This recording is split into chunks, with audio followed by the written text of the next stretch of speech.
Senator Robin Padilla tutol sa investigasyon ni Hontiveros kay Pastor Apollo C. Quiboloy. Narito ang balita ni Troy Gomez. Naghayag ng mariing pagtutol si Senador Robin Padilla sa gagawing investigasyon ng Senado kay Pastor Apollo C. Quiboloy ng The Kingdom of Jesus Christ. Sa isang panayam, sinabi ni Padilla na ayaw nitong maging sunod-sunuran ang mga Pilipino sa ginagawa ng Amerika. Kaso ng Amerikano yun kay Pastor, paano?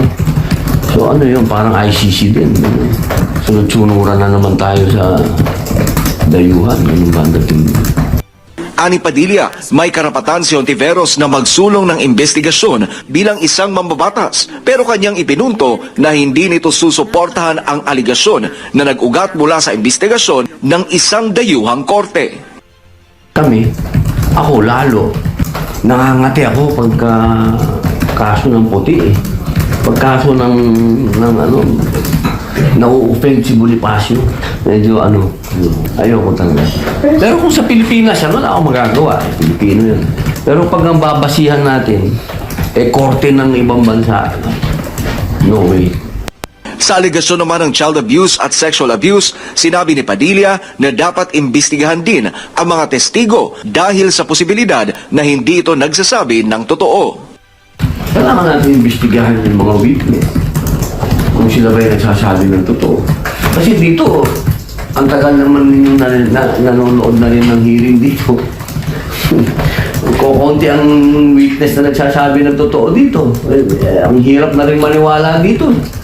Magsasabi ng statement kayo, kinabukasan, iba na yung statement. Araw ng Lunes, naghain si Hontiveros ng isang resolusyon na naglalayong siyasatin ang di umano'y malawakang human trafficking, rape, sexual abuse at violence at child abuse laban kay Pastor Apollo. Kaugnay nito ay una na ring ipinagtanggol ng kilalang abogado na si Attorney Ferdinand Topacio si Pastor Apollo. Hinamon ni Topacio si Hontiveros na sampahan ng kaso sa korte ang butihing pastor.